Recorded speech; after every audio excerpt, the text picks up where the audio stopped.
On guys, I'm Steve. Welcome back to the channel. Welcome back to another video. If it's your first time stopping by the channel, hit that subscribe button. Trust me, you won't regret it. If you're a returning subscriber, as always, guys, welcome back, and I do appreciate the support. Guys, I found a crazy story to share with you guys, and it's about this idiot here. This guy's 23 years old. His name is Jason Nashon Vernado, and evidently, when left alone or to his own vices, this guy's a human tornado. And I'm going to tell you something crazy.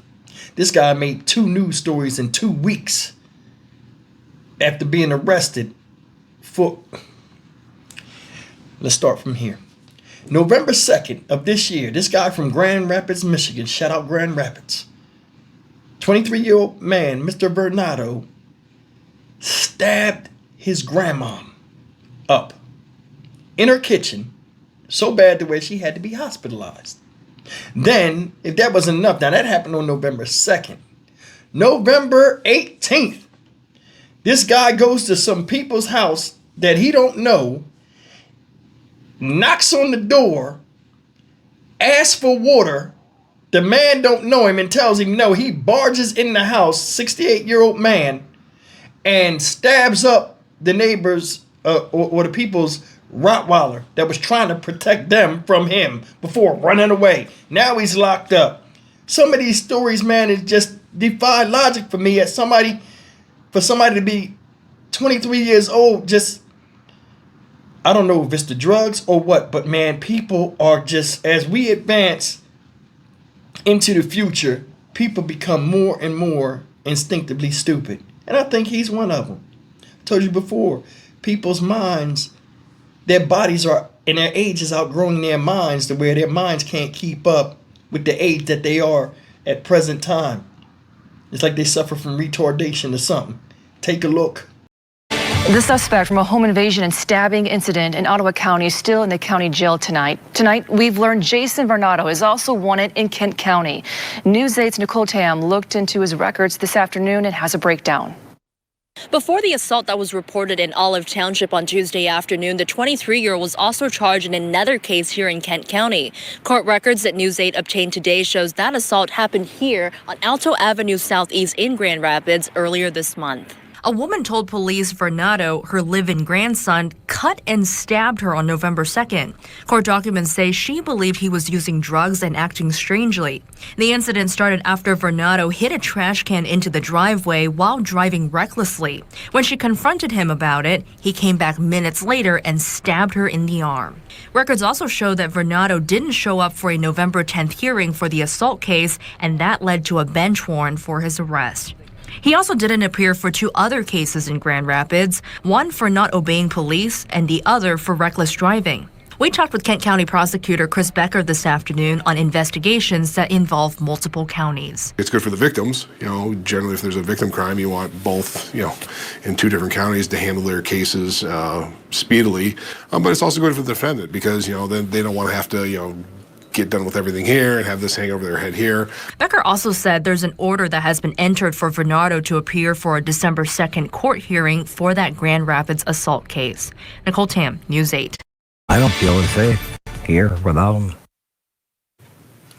An Ottawa County man tells us his dog was stabbed to death by a home invader while trying to protect his owner. This comes as the suspect was charged with 3 felonies.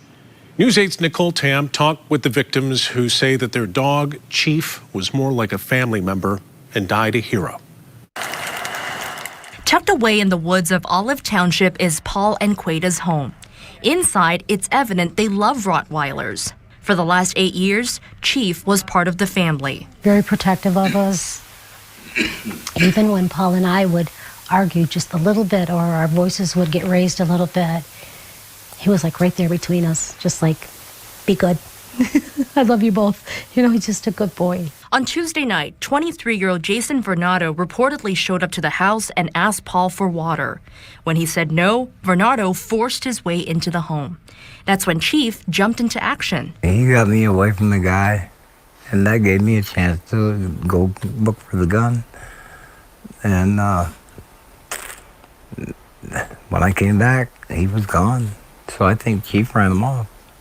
And I hope he got some good bites in. Paul's arm was stabbed and it's wrapped in bandage today. The 23-year-old suspect was arraigned here at the Ottawa County Court in Grand Haven this afternoon. The sheriff's office is calling what happened a random act of violence.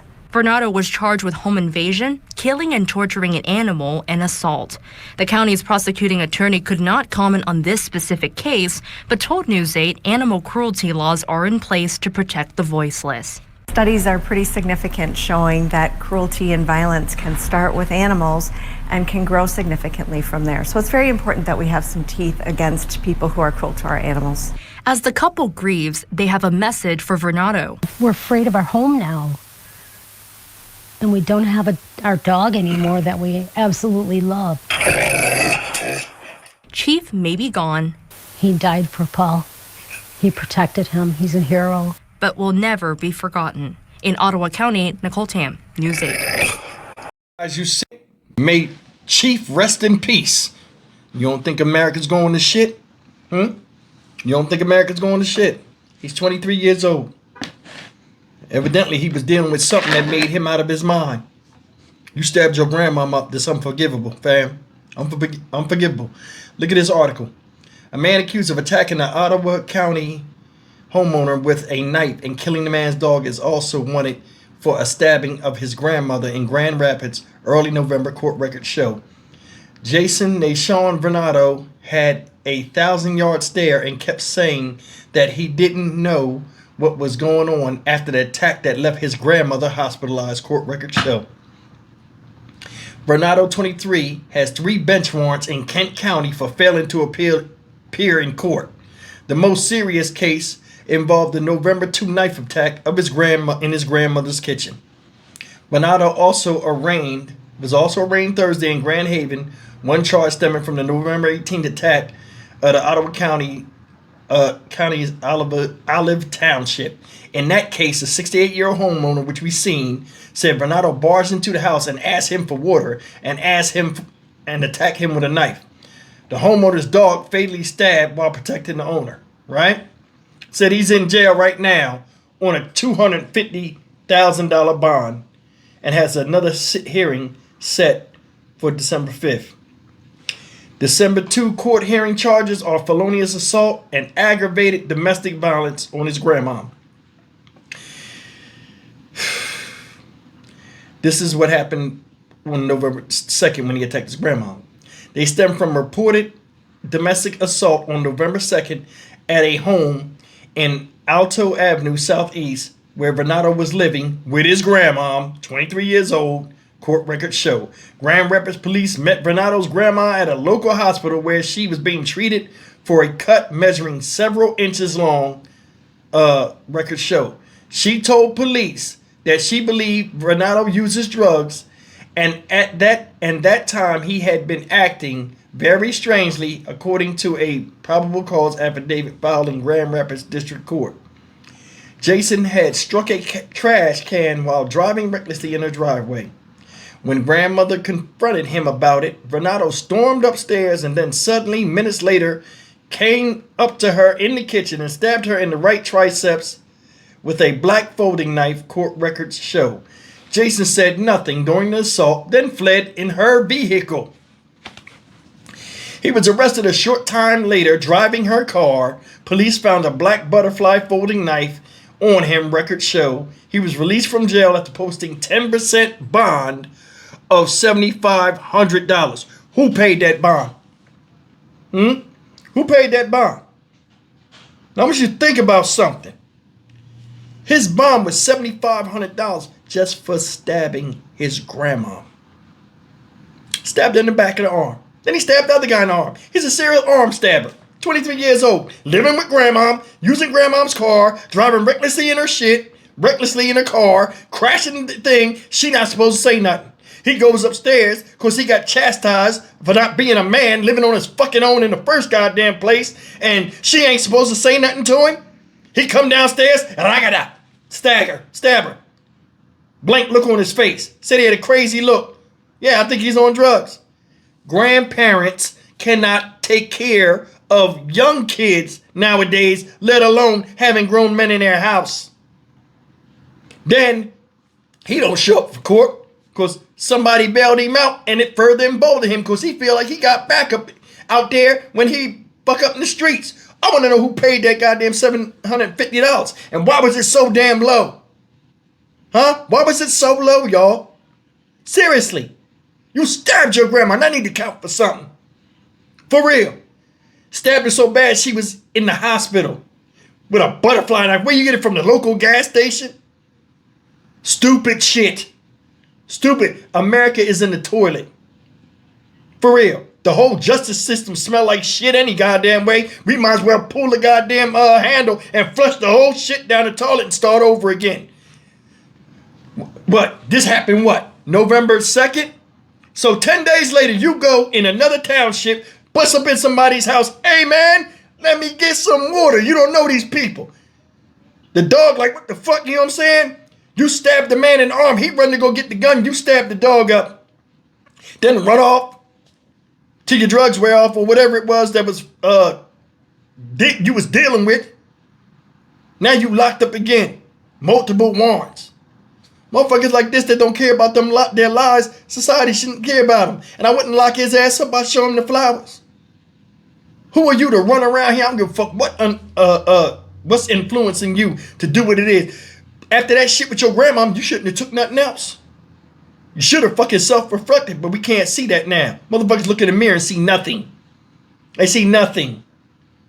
So why should we sit up here and dictate, well, maybe they were this, maybe they were that. Let's classify this as this and that. Let's give them these charges, and then the bail should be this. The bail should be no bail. He did a violent crime against two people, killed somebody's dog, and stabbed his grandma and put her in the hospital. And stabbed the other guy. Both people lost. Lady lost a sense of security. She lost a sense of trust in him. She put a roof over his head, gave him a car to drive. He already disrespected the car. She said something about it. Then he disrespected her. These other people didn't know him. He does a home invasion on them. Stabs their dog to death. And then stabs the people. And they're left picking up the pieces from a lost dog and wondering why. Same with the grandmama that was hospitalized. He ain't gonna pay that bill. He not. And then they're gonna give him a deal because they don't want to take this to trial and all this other stuff. And they just want to say they did something, which was a bunch of nothing.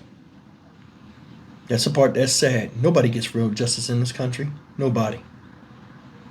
I'm Stock Market Steve for the Dynamic Reason channel. As always, like, comment, share, and subscribe.